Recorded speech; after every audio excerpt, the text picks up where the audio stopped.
As we begin to wind out the end of the month of May and more than a year of COVID experience, I think there's some things that we should investigate that we have learned or that we have experienced that is actually probably moved us more deeply than we realize.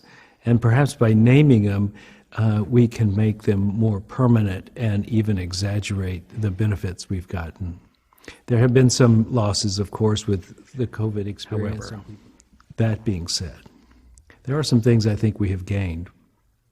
In particular, along the idea of isolation, we have learned to be more isolated. And while that may not seem like a spiritual skill, it has often been said that the biggest problem that humanity has is that it cannot sit by itself in a room alone. And by that it means that its own consciousness is too busy, too disturbed, too agitated to actually be able to be at peace just by being with itself. This ability to be alone in a room by ourselves has improved. And so we are setting the conditions for deeper awakening. I think we also have learned that connection is not only by being in contact, but actually we've done so much by Zoom and by telephone that we have essentially learned that we can still be in connection with people when we're not in the same space. Not being so busy has allowed us to deepen in compassion. Black Lives Matter was bridging pretty much this whole time, and in so doing, the country, I think, has taken a giant step toward recognizing the suffering that African Americans have been having for hundreds of years in a way deeper than before. And in so doing, the compassion of the country has come more in alignment with what the reality has been. And I think that growing sense of compassion for human beings is also now beginning to extend out into the planet in general. And this idea of global warming is not being something way off in the future, but something immediate and something we need to take ownership of and do something about.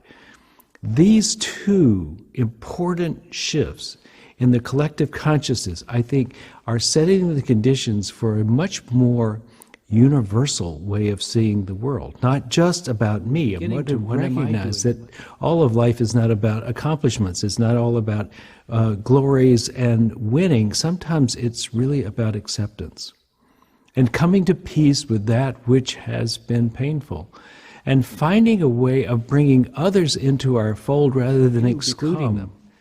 More egalitarian in your way of seeing things, less elitist. You recognize through your own losses your universality with other people. And that universality is on a physical, human level is also reminiscent and reminds us of our universality at a soul level.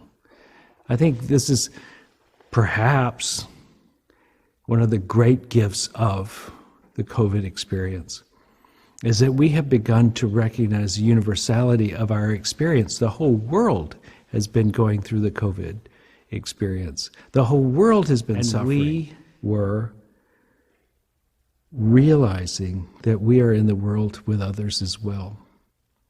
This is a good thing for us as a culture, that we recognize that we are not isolated, that we are human beings like the rest, and when they suffer, it is a suffering of all humanity, whether they be in this country or someplace else, whether it's us or our neighbor. And I think this brings us to the idea of Jesus' teachings. In so many ways, one of the things I think Jesus was about was teaching universality, the universality of humanity, but even more deeply, the universality of spirit. One of his phrases, which we often use here in Unity, is, I and the Father are one, and you and I are one, and so consequently you and the Father are one. As we begin to drop this sense of isolation and egoism that is ourselves, the one that says that we have to be special to be worthy, the one that says that we must get someone else to think we're special to be worthy, and that if we're not, there's something wrong with us.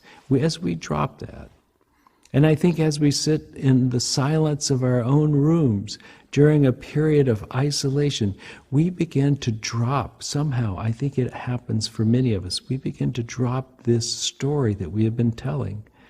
While we have grown from an infant into a child to an adulthood, this story has grown too. The story that says you are alone, that you are isolated, that you are not one with the divine, that you are this body.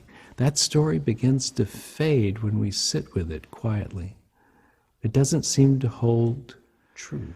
And I think one of the things about the slowness of the last year has been this deep sense of time, this time that wasn't all about doing, the time that helps us connect with something that existed prior to the busyness of life, this feeling that there is more to it than meets the eye, that comes from slow time, deep time, where the time is not about just doing, but it's about being. But with the slowness of the last year, I think we have been invited to remember, in the deep time of being alone by ourselves many times, we have been invited to feel it, that we are more than our bodies and our minds, but we are indeed the consciousness that is the ocean of existence.